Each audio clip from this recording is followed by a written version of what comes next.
Welcome back into Exit 99 Sports. As always, my name is Caleb DeLoach, and joined once again by Mr. Cody Hinkebine. And Cody, Jackson is still pretty good at football. Yeah. You were at that game. You got to call that game. That was kind of a one-sided. Yeah, pretty dominant. You kind of knew going in, one of those pick-your-score games, and a lot of people were going to get to play. And but yeah, get excited to get to this part of the season with just a couple weeks left before state playoffs. Fun times. Yeah, so jumping right in, like I said, we'll start with football. Jackson at home, 75-7. The fun factoid there was the 700th win in school history. Only the sixth team in the state of Missouri to ever reach that mark. So pretty cool accomplishment. I think I saw it was like nearly a decade to the day that Jackson had won their 600th game. So racking up wins at a very, very quick pace. Their 8th consecutive SEMO Conference Championship, 33 straight regular season wins in SEMO Conference play. And then I did do the quick math earlier. 4-game stretch, Farmington, Bluff, Cape, Sikeston, Jackson won 262-45, Cody. It kind of feels like the Indians are, I guess they're rolling, and the area doesn't really have many answers for them, I don't think. Yeah, when you're going to outscore your conference opponents by 217 points, I don't know what the record would be, but I'd say that's got to be close. Just giving up 45 points in 4 games is a pretty good accomplishment, albeit most of those points given up in the fourth quarter against the freshman team. But, hey, Jackson doing a very good job. Yeah, I mean, looking at the quick numbers, Parsons at quarterback went 12 of 13, 217 yards, 4 touchdowns. Jalen Hampton, 8 carries, 95 yards, a couple receptions for 60 yards, 3 total touchdowns. Jory Toma had another big game, 3 touchdowns. Gage Parker comes in the second half and runs all over for 130 yards and 2 more scores. Cody, you were there.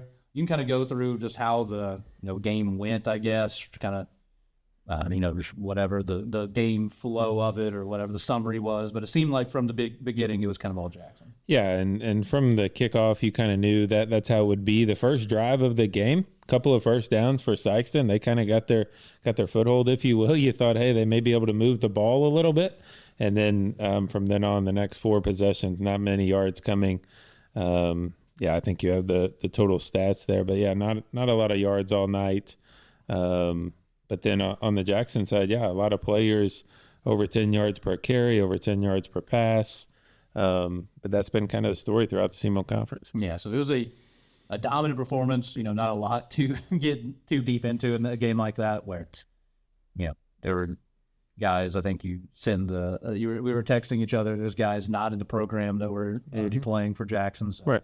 You got a lot of bodies in. People, I was out of town.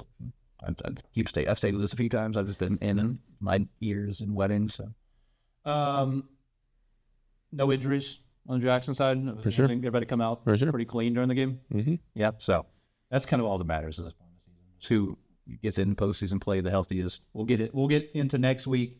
We expect next week to be pretty one-sided as well. Cody, I mean, we're almost through the season here.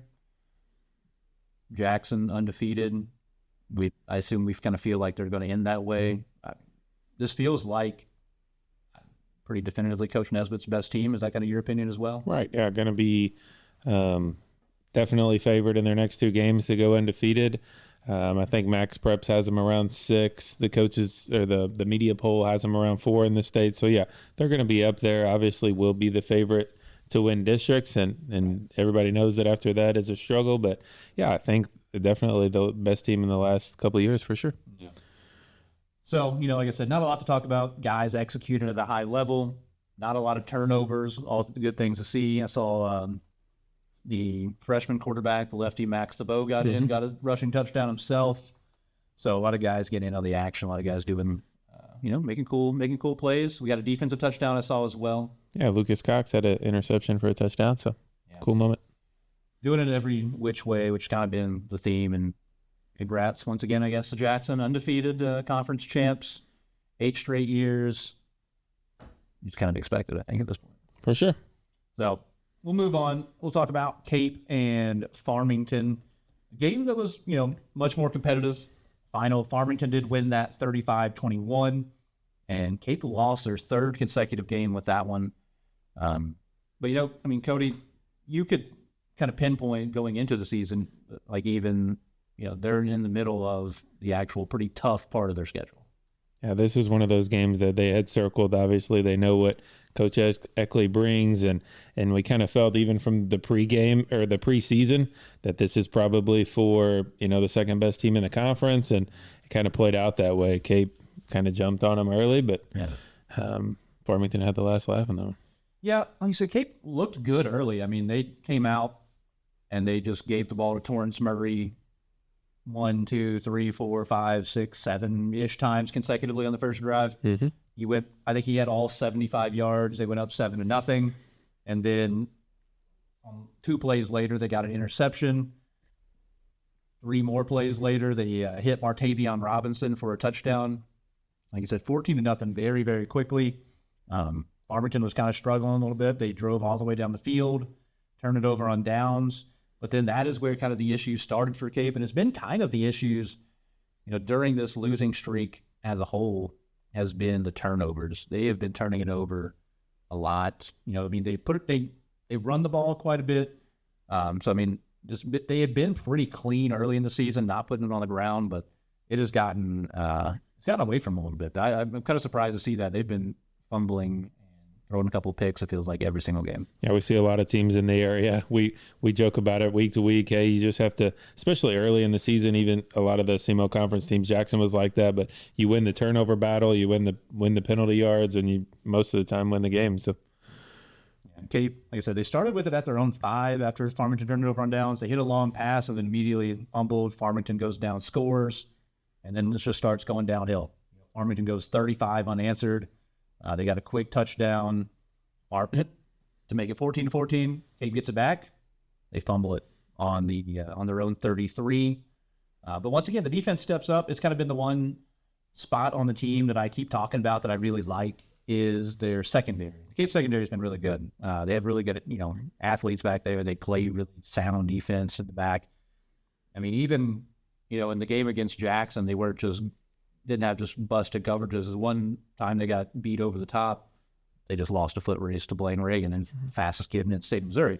So the defensive backfield looked really good, but once again, they get an interception, and then what happens? First play, they immediately turn it over again. Farmington gets it, goes down, scores before halftime. They take a touchdown lead. You think Cape, hey, they get some momentum here. They get an interception. Martavion Robinson, a kid who's been stepping up offensively and defensively. Like I mentioned, he had a touchdown in the first half of this one. He got a pick to start the second half. Then Cape had a long drive. It stalled. Couldn't, I believe, sack on 4th down, which, that was something we were concerned about, Cody. Going into the Jackson game was Cape is down, I believe, 3 starting offensive linemen from the beginning of the year. So it's hard to win whenever you are losing that many guys up front. Yeah, and you're starting running back. I mean, just the injury starting to add up. Yeah, the injury bug really biting Cape. Like you said, Keyshawn Boyd's still out. Not sure when he's going to come back. There is optimism that he is going to come back. So hopefully that does happen soon. Kind of closing out that game, Farmington went up 28-14. And then it was just kind of a back and forth, nobody really getting a lot going. They went up 35-14, and then a little bit of nothing. A lot of time came off the clock at that point. Cape did score late. Torrance Murray got in the end zone again. Cape actually recovered an onside kick, but they ended up turning it over on downs, unable to cut into the game. So, like I said, it was a good back and forth game. Cape was able to move the ball a lot easier. Obviously, Farmington not on the same level as Jackson, as we saw earlier in the season. Not as tough defensively as that St. Dominic team was either. I mean, St. Dominic's undefeated still in Class 6, so the offense was moving better, but it's the fumbles and the turnovers. 4 fumbles, 3 of them were lost in the first half alone. Cape was unable to take advantage of Farmington's mistakes. Farmington, I keep saying, they scored off of a fumble. They scored off an interception, whatever it might be. And then Cape was getting turnovers. They had a couple of picks on Tinsley, but they were just unable to get anything with those points off turnovers that are very important. And, if you're going forward, you got to take care of the ball. You got to eliminate mistakes because they're a team that doesn't score a whole lot. You're looking at their record right now. Even in the games they do win, they're somewhere in the mid-20s range overall. So they're an offense that obviously, Cody has to take care of the ball. Yeah, and knowing that this is probably, for right now, these are the top two teams in their district, so it could be the district championship game. Now you would probably play that game at Farmington, but still going to have to probably match up with this team once again. Yeah, and that is something to look forward to down the road. Like I said, they're in the same district, and they're, I think, pretty definitively the two best teams in the district, just right. Looking at their district overall. There's some teams from up north, but not a lot of teams having very good years, so it wouldn't surprise me to see these teams meet. Like you said, unfortunately for Cape, they will have to probably be on the road up there at Farmington. And then the last game in our area, I think I got raised a lot of eyebrows as far as the score goes. It was Saxony. They played at Perryville. Honestly, going into it, I didn't have a lot of faith in Saxony. Coming off of 3 losses, offense getting completely shut down against Charleston.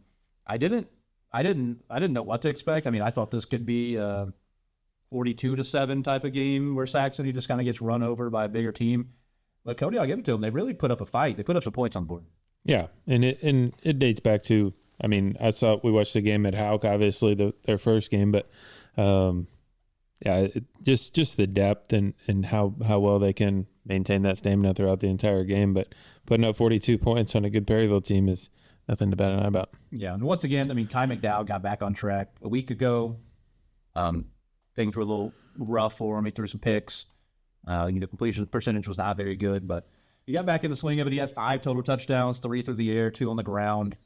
He's a really good player. He's only a sophomore, which, I think about him as just being a really, really good quarterback. So I have to remind myself, this kid's literally, maybe just learned how to drive. So he's really good, and he's going to be a kid that, over the next couple of years is maybe the best in Southeast Missouri. So it does give me optimism. Now, the 42 gives me optimism. The 56 that they gave up is starting to become a bit of an issue. The defense has been getting gashed a little bit. Like you said, it might be an issue of just depth at this point. We saw they have a lot of guys going both ways. But 4 straight weeks of 36, 48, 28, now 56, given against a Class 4 school on the road that is 5-2. But the defense is getting gashed a little bit, and it's honestly it's the forward pass hasn't even come into play for their defense. It's been all on the ground. A week ago, Charleston ran for 250 on them. This week, Perryville went for nearly 400 yards on the ground. I read the article. It's the quarterback made 1 pass over 20 yards. It was a great play, but outside of that, it was the Wheeler kid.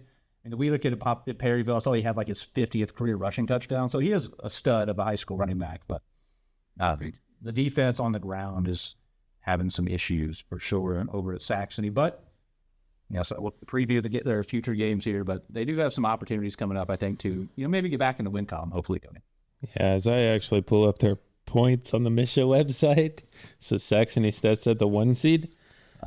Not exactly sure how that is, but Saxony is at 40.7 points at 2-4, and Charleston is below them. So yeah, and that's going to be. I don't. There's 2 things in this life I don't like: just reading and math, and I don't understand the math, and I have to read to learn how the math works, and so those 2 things just aren't going to ever work out together. But Saxony, in the districts, technically have the most points on the point system. So Saxony lost to Charleston, that's in 3rd place, and Charleston lost to Portageville, that's in 2nd place.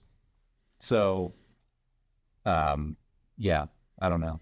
Just wait until the bracket comes out. We'll tell you who's going to be in what spot, where the game's going to be played. That one's, I don't know. I don't know how that's going to work. You can put the names in a hat and draw them out. I'm not sure how's it going to get there. But yeah, they closed the season with 2 more Illinois teams coming up. I believe both at home.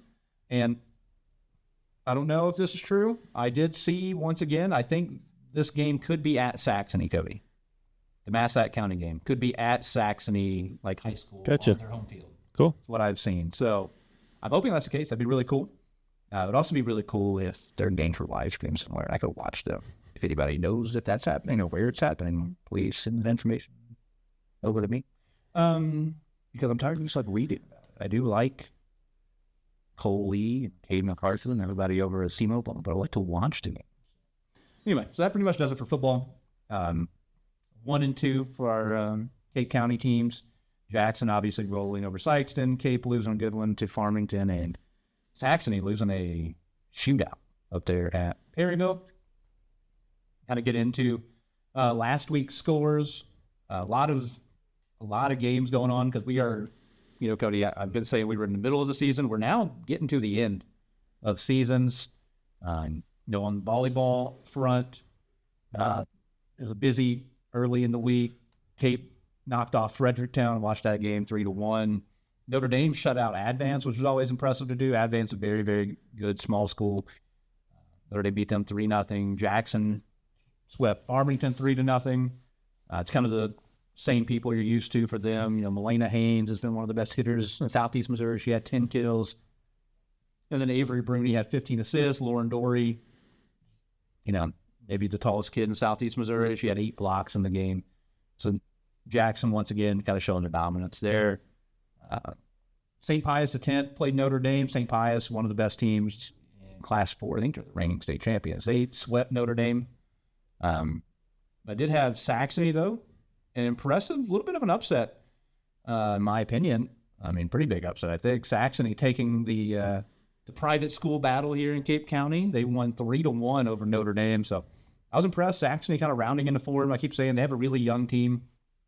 The football coach, Coach Turner, his daughter, very, very good player for them. Speaking of coaches, Coach Korn's daughter is also a very good player for them. So they have a lot of young kids that are, kind of rounding into form. And then, closed out the weekend. Jackson hosted a tournament, pretty big tournament. There were quite a few teams there, but it was all Indians. Once again, Cody, ending this past week, Jackson sweeps Merrick's Hall, Advance, Lindbergh, Valley, and Incarnate Word. Didn't drop a single set to win their own tournament. So 32-1 going into that the end of the week. Pretty insane start for the girls. For sure, yeah, and we know now that their district tournament is out, so they are the 1 seed in that Class 5 District 1 tournament. They will play their first game October 23rd at 4:30. At 4:30. Yeah, so this is something Cody and I were complaining about earlier. So Cody and I started doing this show during basketball season, and Cody and I do Jackson basketball games as well on the radio.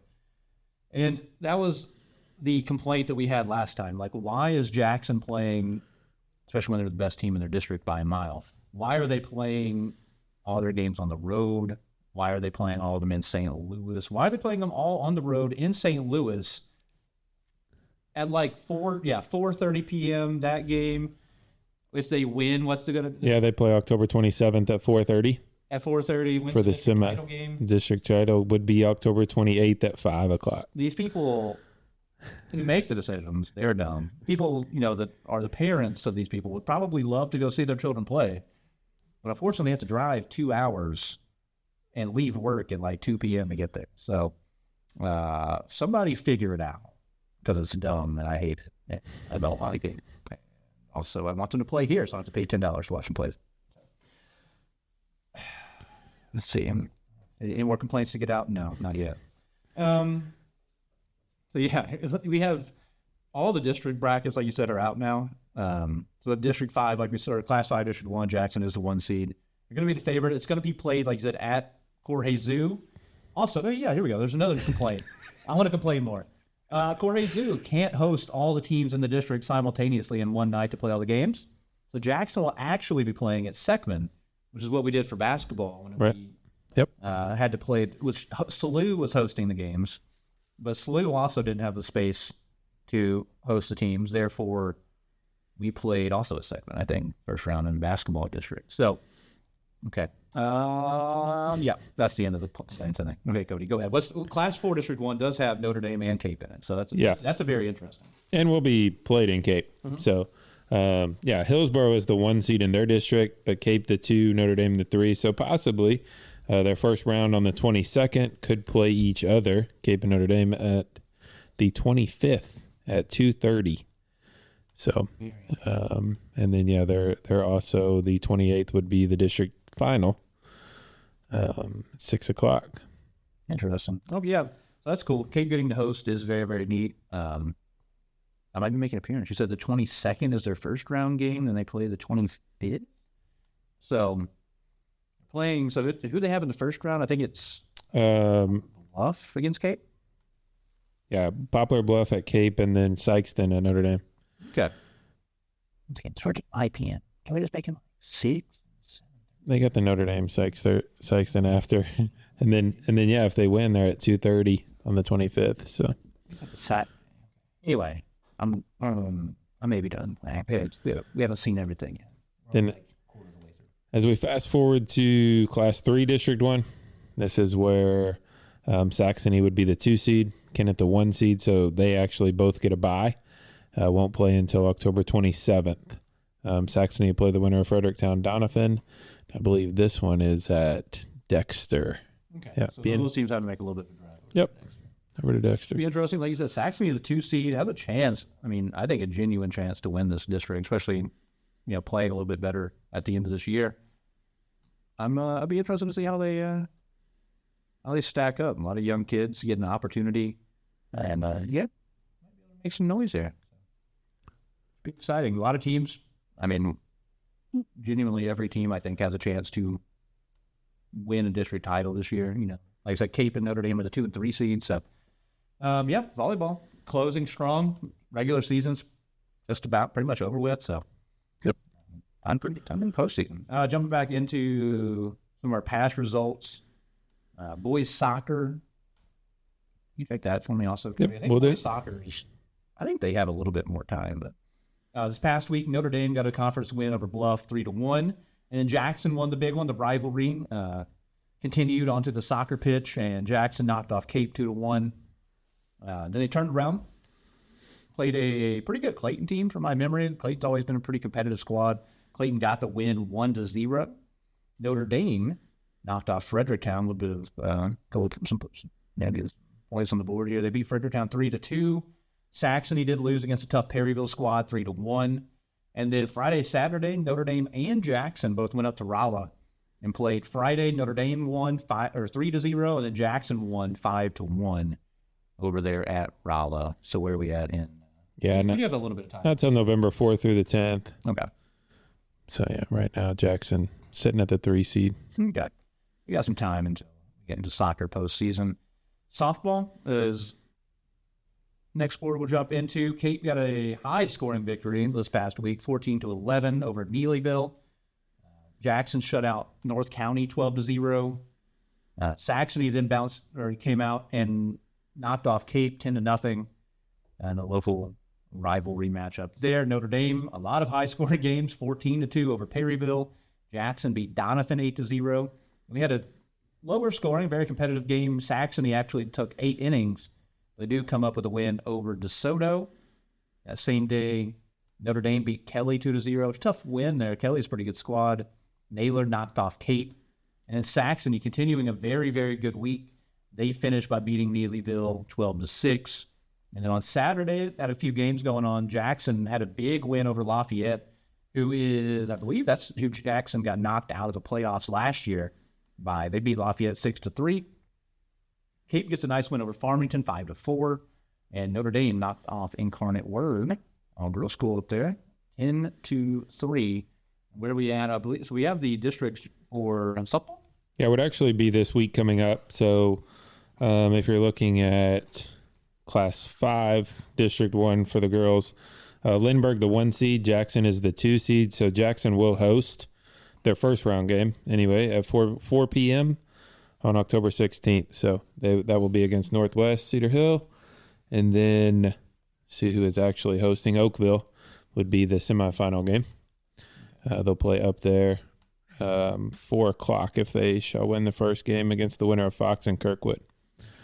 I believe Lindbergh beat them earlier in the year. So That would be it'd be a tough district, obviously, but I mean, Jackson is a talented squad. They have some really talented girls going to the next levels. Definitely a winnable district, I'd say. And then girls, Class 4, District 1, Notre Dame versus Cape Central is actually the first on the pile of stupidity that I've been playing. first round game. So Notre Dame's going to play Cape Central at Festus at 4 o'clock. Would be Wednesday, the 15th. So this week, and then Bluff would be the 6th seed in that district. Festus is the 1 seed. So yeah, just play it here. We've got to drive an hour to go play against each other. Throw a rock and hit the other school. Okay, Saturday. Yeah, and then the winner turns around, goes back to Imperial the next night to play in the second round. So make sense. And then Saxony. They're in a tough spot. I know they're in the middle, kind of the middle of their district standings. Yeah, Class 3, District 1. Saxony's the 4 seed. They're going to play Perryville, the 5 seed, and that would be the 16th at 2 o'clock. That game is Fredericktown. Right. Both those teams going up north a little bit, out to the woods, go play at Fredericktown. So, yeah, they're in like a tough spot. They're in the 4 seed. So Donovan got a bye, and so they'll be playing. They do beat Perryville, which will be a tough game. If they beat Perryville, be taking on the 1 seed Donovan. Donovan's gettable, I think, for sure. But yeah, that would be then Saturday at 11 a.m. So would be nice. That'll be interesting. Moving forward this past week, I'll jump into talk about some cross country. Mainly just Notre Dame. They went and ran up at Potosi, boys and the girls, and they performed very, very well. They had the number 1 and number 2 finisher individually. As a team, in the boys and girls, actually, they both came in second. But Aidan Morris on the boys' side, great race again, 16 minutes, 10 seconds, got first. Jackson Jones came in second at 17:13. And then Martina Ressel continues her dominance as well on the girls' side. She got first in 19 minutes, 10 seconds. And Lily Coy, not too far behind, in second place at 19:29. So they continue to perform really, really well. I think we're going to have the SEMO Conference coming up soon, so I'm excited to see how they stack up against everybody else in the area.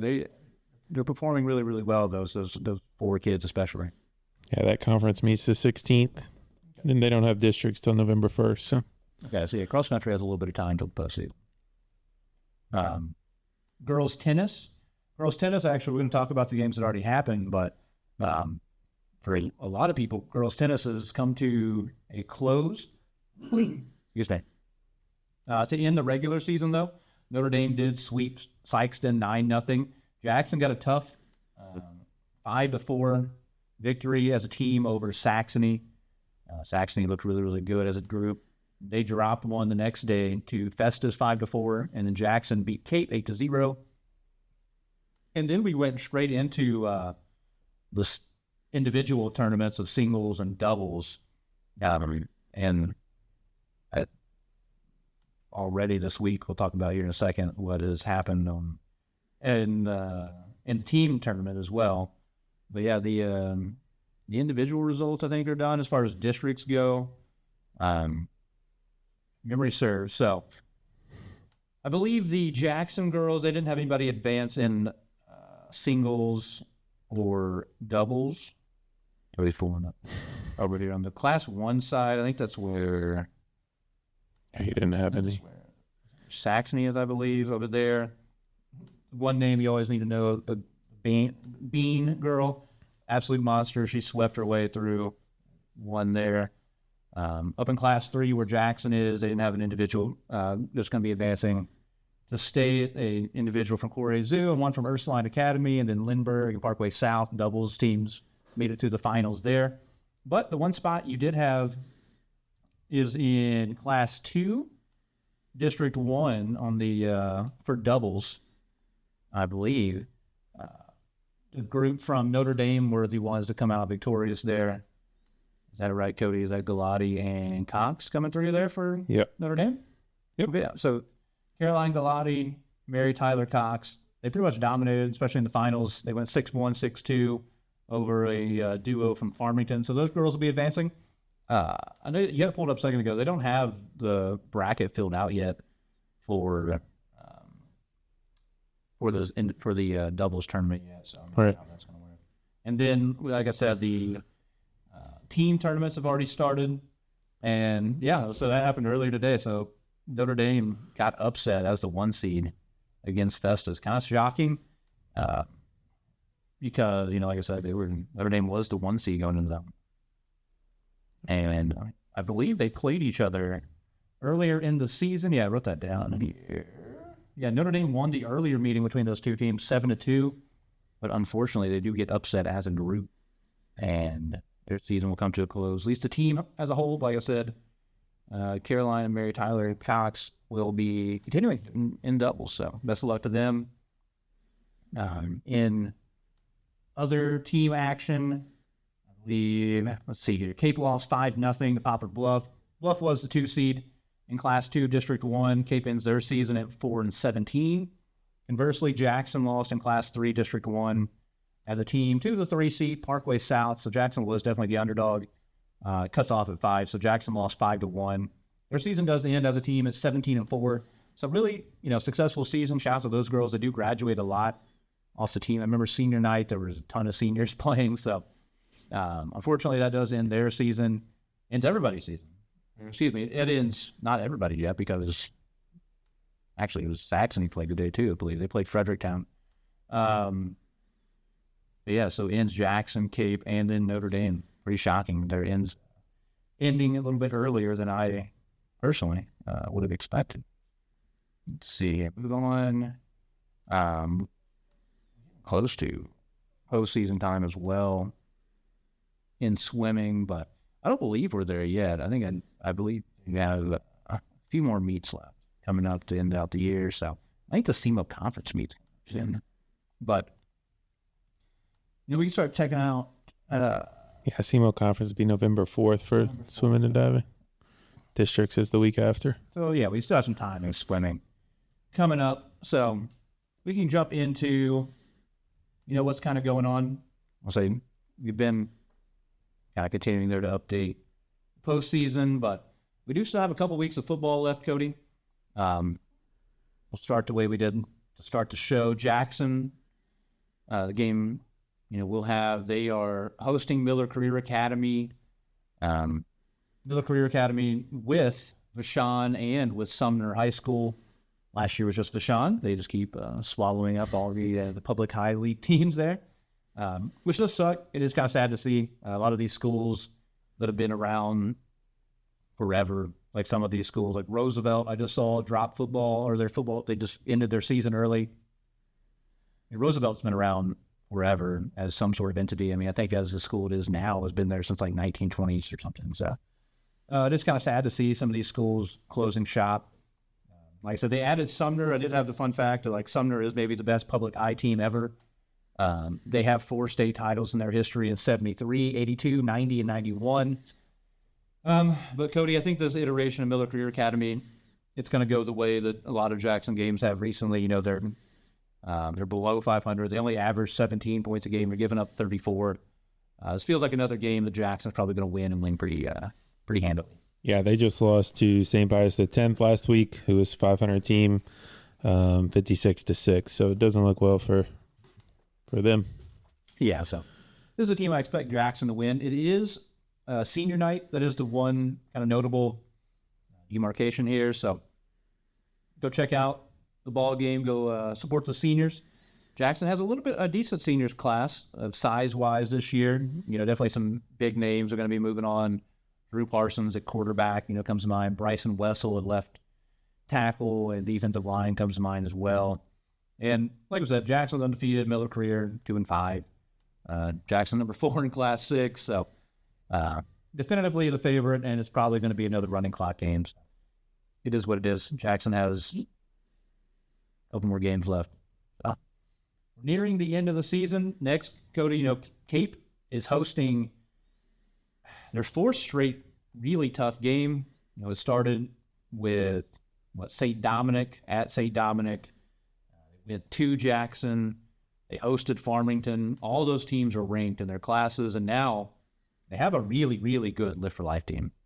For sure, and Lift for Life has played a pretty good schedule. Yeah. When you talk about their losses being to SLU High, 13-12, they're undefeated still, and then they lost to Baylor out of Chattanooga, Tennessee. So that's their only 2 losses on the season, and score at a high rate. We have their points pulled up here, but yeah, gonna be a daunting task for Central once again. Yeah, Lift for Life is good. They're number 3 in Class 3 in the most recent rankings. They're in kind of a district of death, Class 3, District 2. Some familiar names there. They're in a district with Valley and St. Genevieve. So those are 3 teams that are also in Class 10, top 10 in Class 3. So that's going to be a tough way for some of those teams to go out.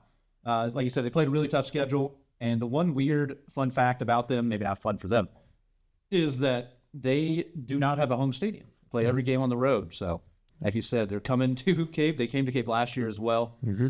So a weird quirk for sure for them. But, yeah, they're a very good team, Cody. You know, they're led by some guys that are really, really talented. They have great athletes. I remember last year they went to Dexter, or they played against Dexter in the postseason and blew out Dexter.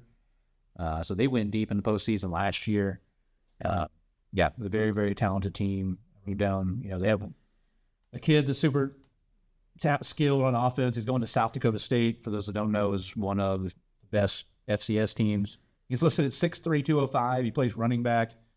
He's got, 500 yards rushing and receiving touchdown as well. They have a kid on defense. Plays defensive back on Washington State. So, I mean, Cody, I want Cape to kind of break this streak, but if we're being honest, I don't know if I like their chances. Yeah, Live for Life definitely favored in this one, especially with the injuries to Cape Central. Not sure how healthy they'll be, but you're more preparing for the postseason if you're the Tigers anyway, I think. But yeah, very good team again this week.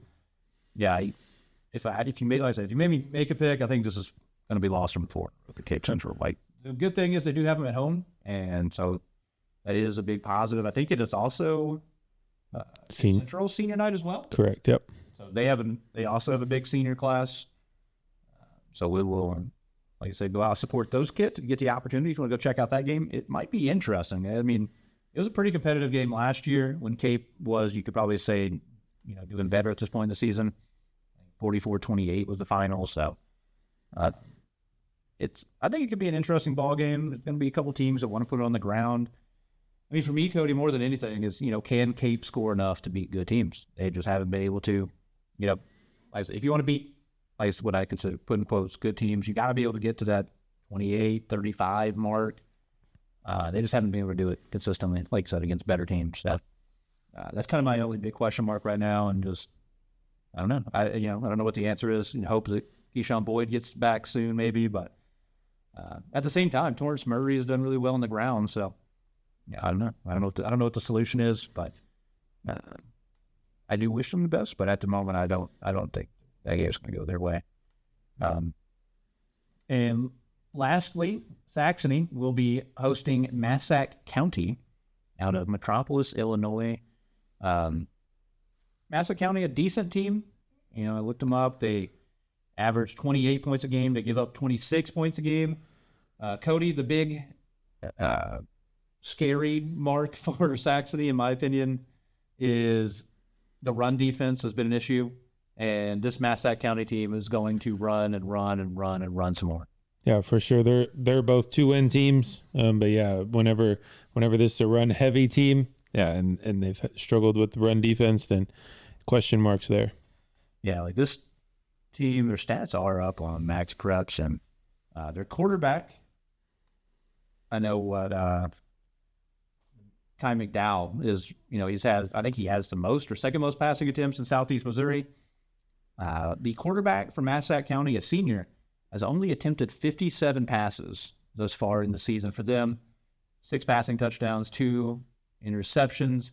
And so they love to run the ball. Their leading rusher, a kid named Deke Brothers, 122 carries, 826 yards.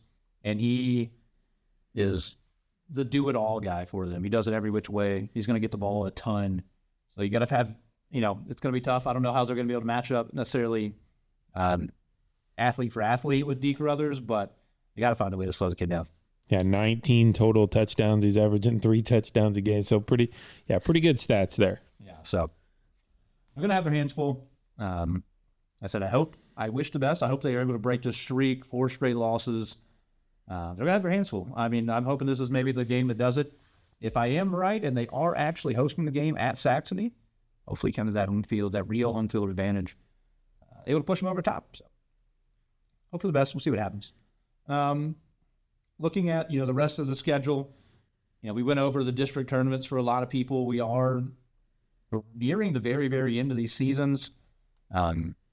Jackson, by the time you're watching this, Jackson should only have maybe one game left. Our last home game of the year is against Eureka on Thursday, October 16th. There's a lot going on that day. I know we've talked about it already, but if you want to go see some really good volleyball, go check that game out. Eureka's a traditional power kind of there in suburban public schools, St. Louis schools.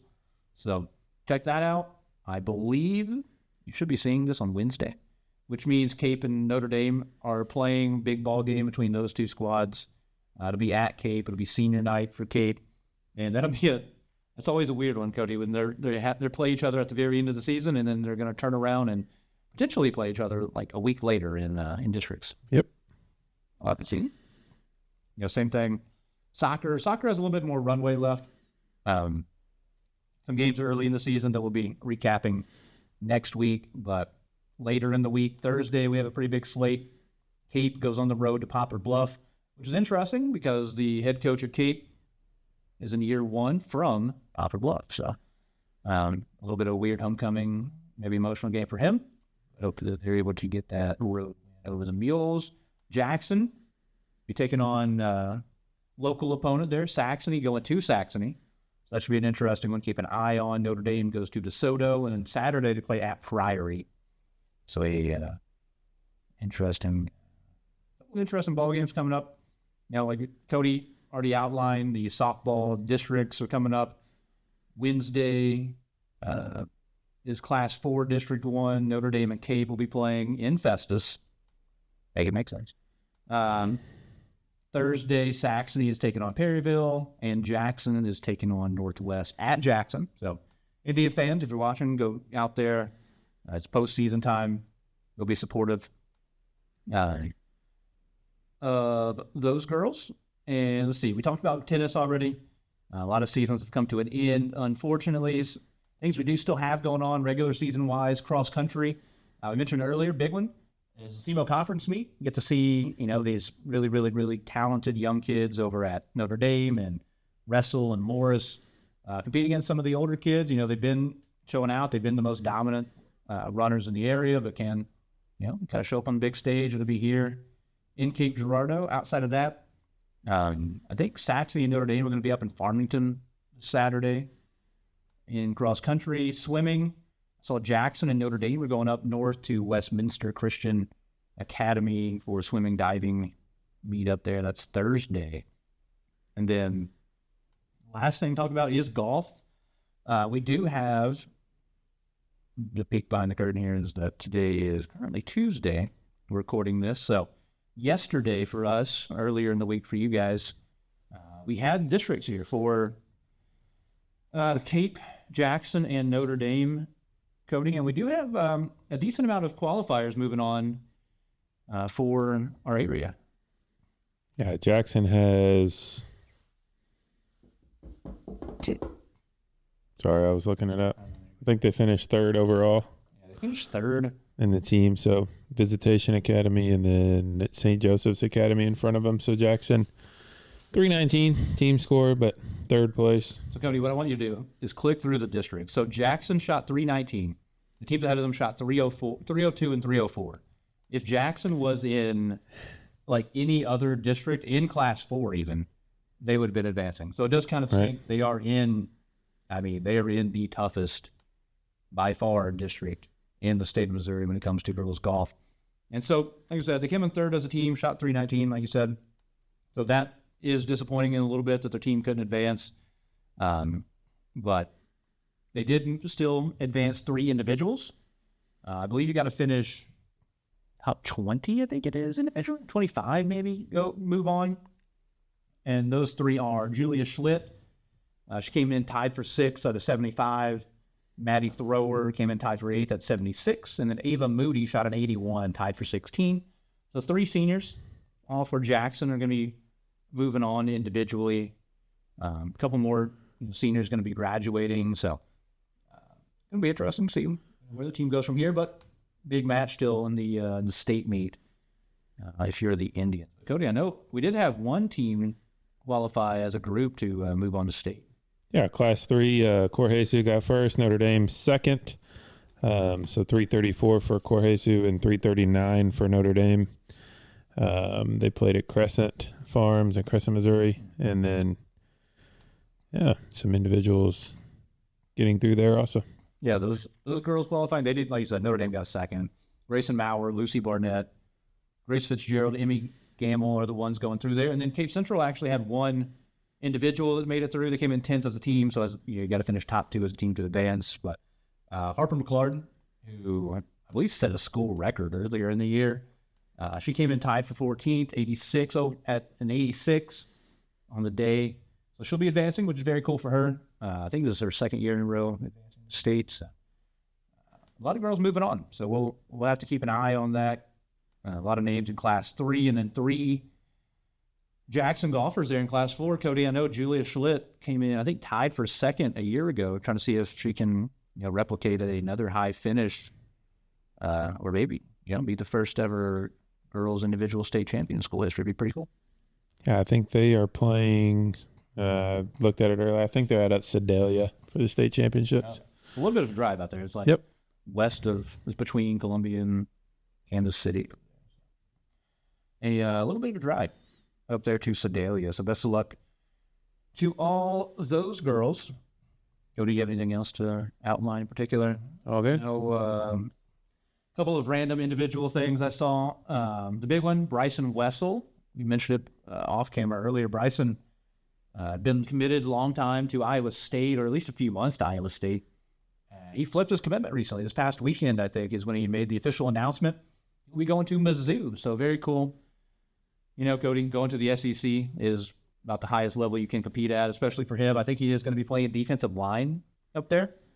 Mizzou, always known for a very, very good defensive line. So pretty cool to see another Jackson Indian going up there. Congratulations to him. Yeah. A couple more kids made individual announcements, things like that. Kate Deck, only going to be a sophomore. She got another offer by Missouri Baptist. So she continues to rack up offers. Talented young kid. Baden Hackworth, guy who was on some very, very good baseball teams at Jackson. He is committed to play at Georgia Southern, so D1 school for him.